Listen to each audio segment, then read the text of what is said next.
Hi guys, so let me take advantage of this beautiful view and do my introduction. So today's video is a bit different because I came with an English school here in Brazil to this beer factory where we're going to see how beer is being made. It's actually a nice view here, as you can see. I'm gonna take some videos and post it in there, but yeah, it's a very nice view. If you're new here on the channel, you're welcome. If you're a returning subscriber, thank you for always being here. And yeah, let's see how it's gonna go.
Tour guide here.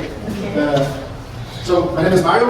I'm a friend of Dennis. Dennis is the owner of the brewery, and we are friends for a long time. And we can say that the beer brought us together. That's the reason we met. But I'm still a hobbyist. He owns a brewery, so he's my idol.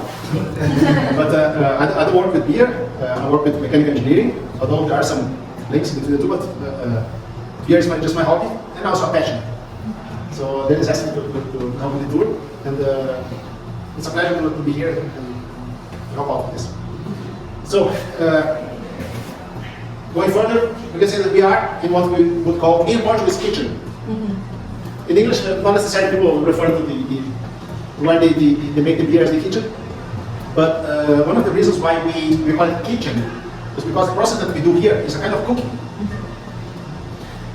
So when you take rice, black beans, corn, you cook them in our kitchen.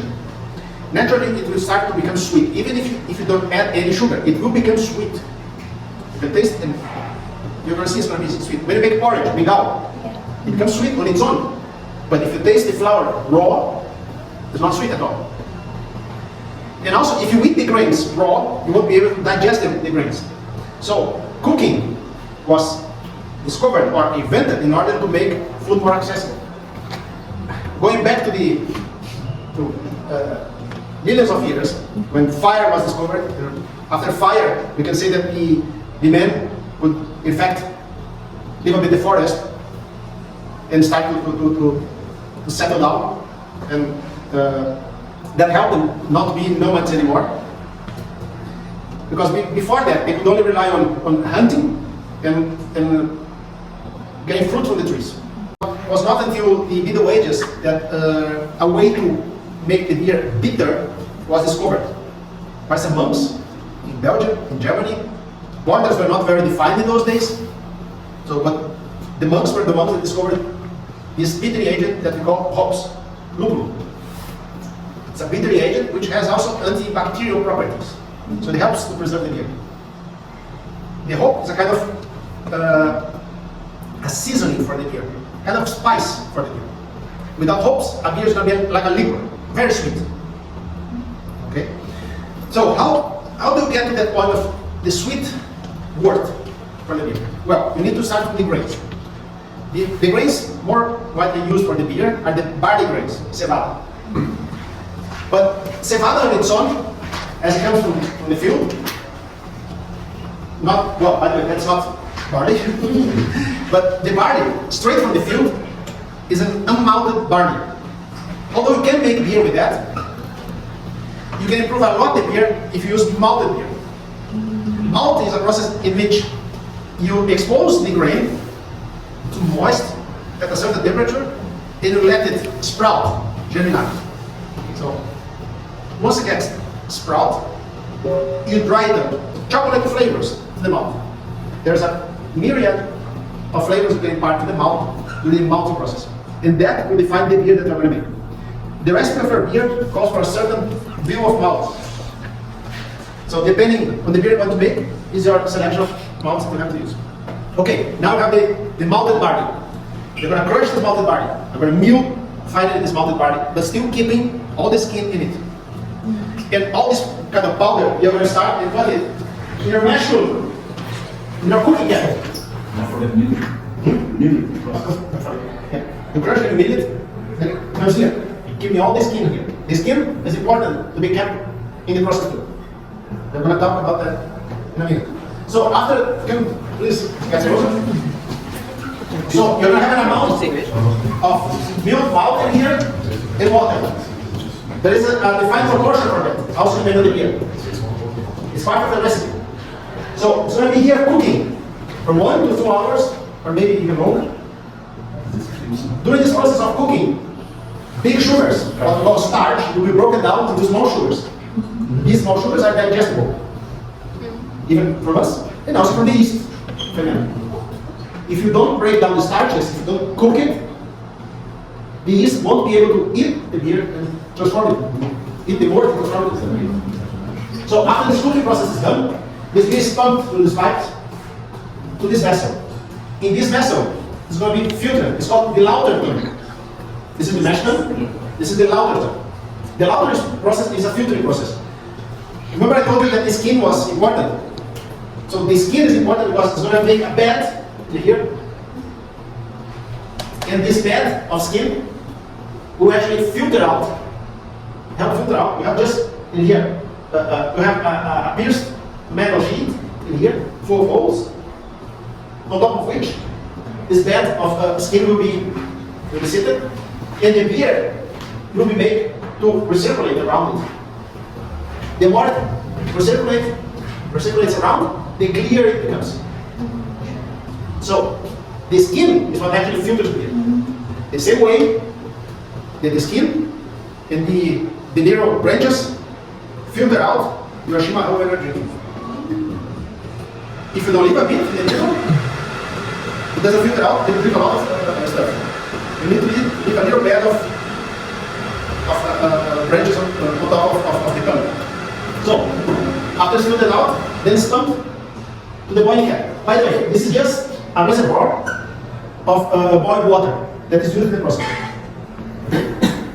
So once you go to the boiling kettle, the wort, which is at this time very sweet, like porridge, it's very sweet, it's going to be boiled.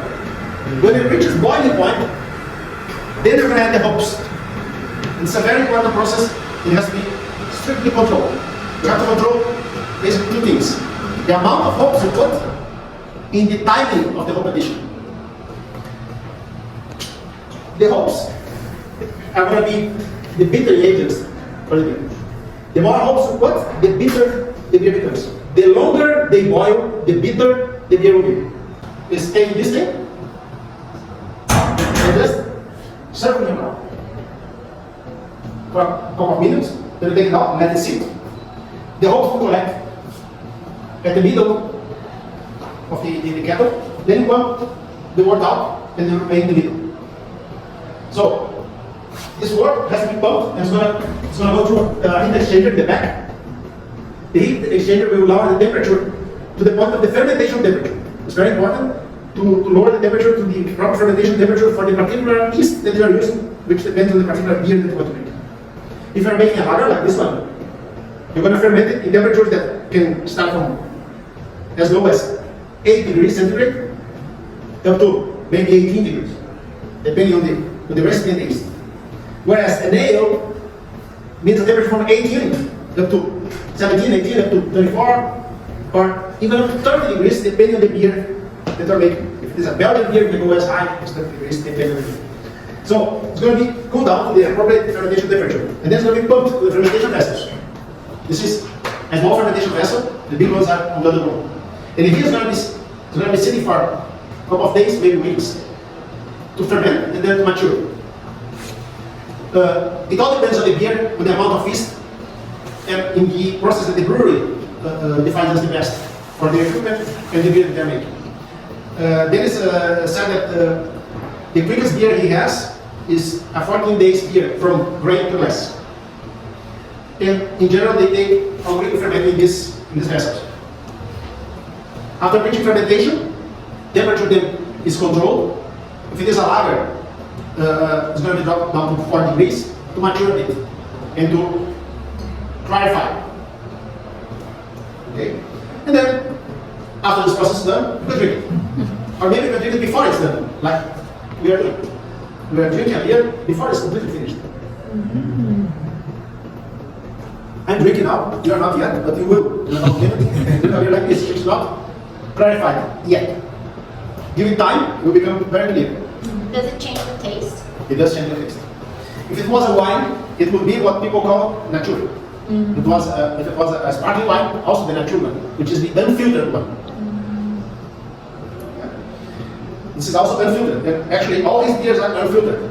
It clarifies them only by temperature. It takes a bit longer. Mass-produced beer of the big breweries, they are all filtered because they can afford to wait. They are all filtered.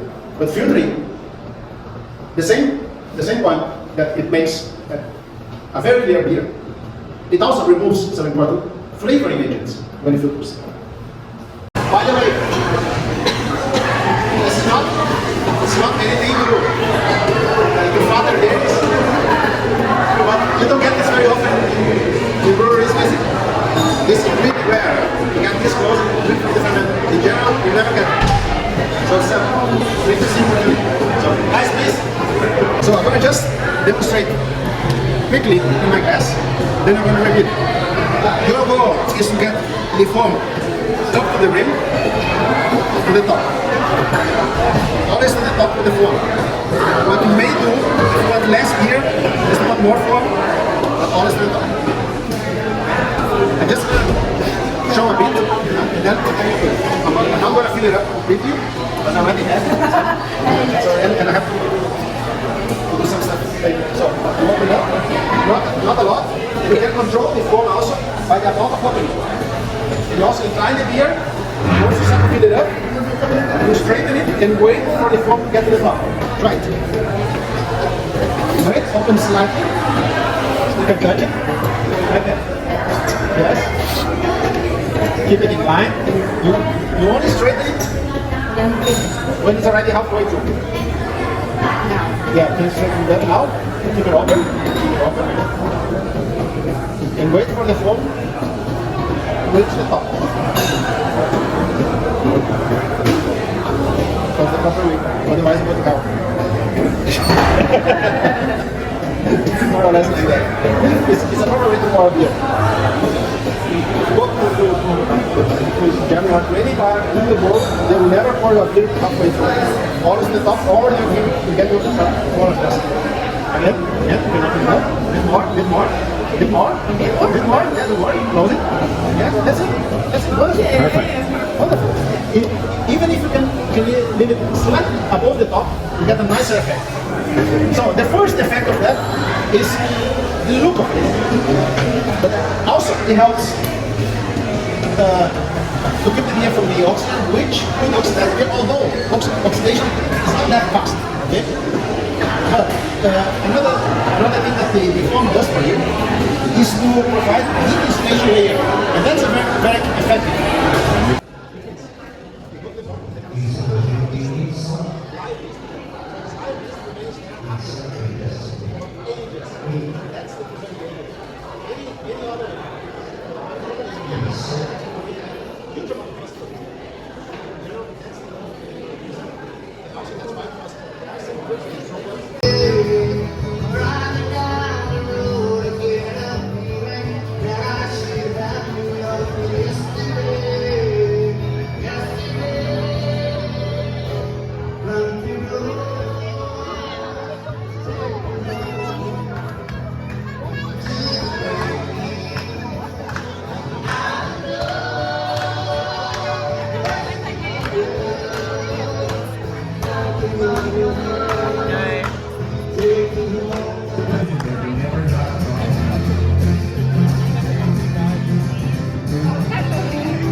Yes.